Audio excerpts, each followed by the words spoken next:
यांना मतदानाचा अधिकार मिळाला पाहिजे आणि मग आपण सगळ्याजणी प्रवाहामध्ये आलो. मग आले महिला मोर्चे, मग आल्या महिला आणि मग ते आता कुठे महिला राजे.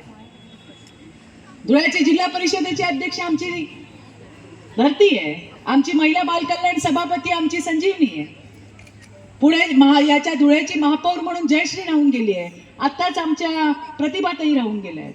त्याच्यामुळे सगळ्या ठिकाणी महिलांना संधी देण्याचं काम हे पक्षाकडनं आलं, पण त्याच्यासाठी नीव याची ठेवली गेली 1960 साली. आणि त्याच्यानंतर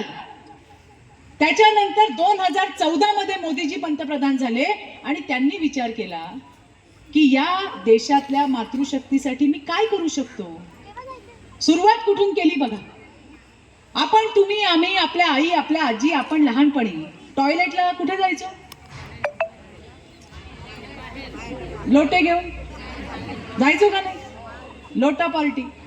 गाडी आली का उभं राहायचं, गाडी गेली का बसायचं, हेच केलं आपण. कुणाला आवडतं का? आवडतं कुणाला? आज आपल्याला सांगितलं आपल्या पोरींना बाहेर पाठवा, जाऊ का आपण? नाही. अरे पण कोणीच विचार नाही केला की या देशातल्या मायमाऊल्या अशाच जातात, अंधार पडायची वाट बघतात, अंधार झाल्यावरती बिचारे जातात. हा विचार कोणी केला नाही. विचार कोणी केला? बोलाल का? कोणी केला? मोदींनी केला.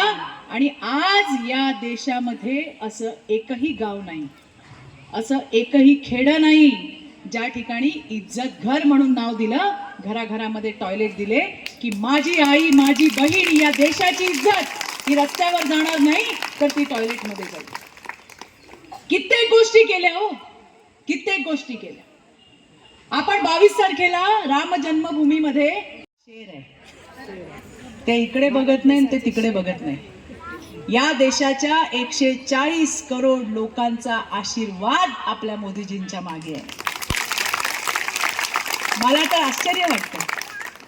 म्हणजे एका याच्यात देवेंद्रजी बोलले होते की आपल्याकडे जे विरोधक आहेत हे आपलं काम हलकं करतायत मोदीजींच्या विरोधात बोलून, नाही का? मी तर म्हणेन त्यांनी सुद्धा बाबा मोदीजींचे आभार मानायला पाहिजे की मोदींचे वॅक्सिन घेतले नसते तर बोलले कसे असते. आणि त्याच्यामुळेच आज ते म्हणतात जब आप सुबह उठते हो और चूल्हा जलाते हो, गैस चलाते हो तो उसमें कोयला डालते हो. कळते का तुम्हाला? कोण म्हणलं असं? काँग्रेसचे नेते म्हणतात. त्यांना अजून हे माहित नाही का कोळसा गॅसमध्ये टाकतात का चुलीमध्ये टाकतात. आणि ते म्हणतात की सकाळी तुम्ही उठता त्यावेळेला जब आप गॅस जलाते हो तो गॅस में, आता काय म्हणावं याला,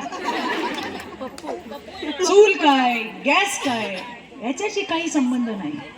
आणि म्हणून ज्या ज्या वेळेला आपल्या नेतृत्वावरती बोललं जातं त्याला कडाडून विरोध तुम्ही आणि आम्ही केला पाहिजे, हे मला तुम्हाला सांगायचं.